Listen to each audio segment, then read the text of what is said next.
अध्यक्ष महोदय, आज जो किसान है गन्ना पैदा करता है वह परेशान है कि क्या होगा, हमारा यह व्यापार रहेगा या नहीं रहेगा, उसका यह व्यापार चलेगा या नहीं चलेगा। एक तरफ तो यह कहा जाता है कि किसानों को गन्ने की ज़्यादा कीमत मिले। हम किसानों की सहायता करना चाहते हैं और किसानों से हम यह आशा करते हैं कि वे अधिक पैदा करें, लेकिन दूसरी तरफ किसानों को जो मिलने वाली चीज़ें हैं उन पर नए कर लगाए जाते हैं। केवल केंद्र सरकार ही नहीं बल्कि राज्य सरकारें भी कर लगाती रहती हैं। अधिक उपज के लिए किसानों को कुछ चीज़ों की आवश्यकता है जिनकी पूर्ति करना बहुत आवश्यक है। उनको ऐसे साधन चाहिए जिनको वे खेती में उपयोग कर सकें। पैरा, हमारे प्रदेश में बड़े बड़े बांध बने हैं और उनसे बिजली पैदा होती है, लेकिन बिजली घर का कहीं पता नहीं है। बिजली घर यदि बना भी हुआ है तो भी उनको बिजली नहीं मिलती है। नलकूप पड़े हैं लेकिन चालू नहीं किए जा रहे हैं। जहाँ पर बिजली पहुँची भी है वहाँ के जो किसान हैं वे भी दर दर की ठोकरें खाते फिरते हैं, लेकिन उनको बिजली नहीं मिलती है। बेचारे किसी तरह से कर्ज लेकर डीजल पंप खरीदते हैं और उससे वे काम चला रहे हैं, लेकिन अब सरकार ने डीजल तेल पर भी कर बढ़ा दिया है। इसका नतीजा यह होगा कि उनके पंप पड़े रह जाएंगे। फिर आपको कहाँ से अन्न मिलेगा? आप किसान से यह आशा करते हैं कि वह अधिक अन्न पैदा करके आपको दे, उपज बढ़ावे, लेकिन जो साधन हैं उन पर आप कर लगाते जा रहे हैं। किसान पर आप इतना बोझ डालते जा रहे हैं कि उनके प्रयोग को ही वह भूल जाएगा। पैरा, खाद की भी बात कही जाती है।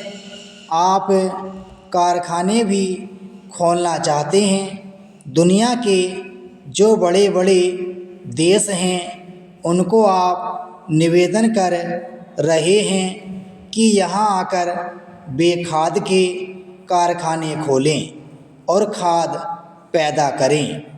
क्या खाद आप इसलिए पैदा करना चाहते हैं कि किसान उसको ले जाए और उसकी फसल भस्म हो जाए। कारण यह है कि उसको समय पर पानी तो मिलेगा नहीं। अगर पानी नहीं मिलेगा तो खाद किस काम आएगा। इसलिए आवश्यकता इस बात की है कि उसे पहले पानी दिया जाए। पैरा, अध्यक्ष महोदय, मैं आज एक ऐसे विषय पर बोलने जा रहा हूँ जो देश के सामने एक बहुत बड़ी समस्या बना हुआ है। आजकल कृषि पर बहस चल रही है। मैं कल से सुन रहा हूँ कई लोगों ने तो सरकार की बड़ी प्रशंसा की है कि वह बहुत ही अच्छा काम कर रही है। मैं मंत्री महोदय से एक प्रश्न कहना चाहता हूँ। मार्च में मंत्री महोदय ने एक प्रश्न के उत्तर में कहा था कि 2 वर्ष में हमारा देश आत्मनिर्भर हो जाएगा। मैं जानना चाहता हूँ कि ऐसा कहने के पीछे उनका आधार क्या है। कौन से उनके पास ऐसे प्रमाण हैं जिनके आधार पर उन्होंने इस प्रकार की घोषणा की है।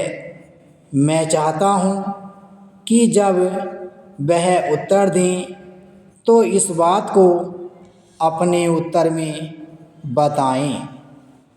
पैराचीन, आप जानते हैं कि इस देश में 80% लोग खेती करते हैं और उसके बाद भी आज हमारे देश का सम्मान दूसरे देशों में कितना है। आज हमें दूसरे देशों से देश के नागरिकों के लिए खाद्यान्नों का आयात काफ़ी मात्रा में कर रहे हैं। खाद्यान्न की स्थिति बिल्कुल संतोषजनक नहीं है। देश में जहां लोग 80% खेती करते हैं, हम भोजन के मामले में भी आत्मनिर्भर नहीं हुए हैं। इसके कुछ कारण हैं। जिस समय देश स्वतंत्र हुआ उसी समय से इस सरकार ने कुछ गलतियां की हैं, जिसका यह परिणाम है कि आज इतने वर्षों के बाद भी हम आत्मनिर्भर नहीं हो सके हैं। उसका सबसे बड़ा कारण यह है कि अपने देश में पहला स्थान खेती को न देकर उद्योग को दिया गया है। उद्योग हमारे देश के लोगों की जीविका का मुख्य साधन नहीं हो सकता है। भोजन की समस्या के हल के लिए किन किन चीज़ों की आवश्यकता है, उसकी तरफ हमें ध्यान देना चाहिए। सबसे पहले पानी की आवश्यकता है। मैं समझता हूँ कि देश में सिंचाई पर काफ़ी जोर दिया जाना चाहिए और सिंचाई तथा खाद्य मंत्री एक होना चाहिए। यह मेरी मांग है। पानी के बाद खेती के लिए खाद भी आवश्यक है। खाद का स्थान दूसरा हो सकता है। आज देश में खाद की बात काफ़ी जोर देकर कही जाती है।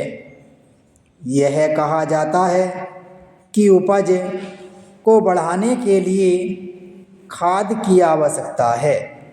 बिना खाद के उपज नहीं बढ़ सकती, किंतु खाद कहाँ तक उपज को बढ़ा सकेगी, यह भी देखने और सोचने की ही बात है। इस ओर एक समन्वयक नीति चाहिए। विराम।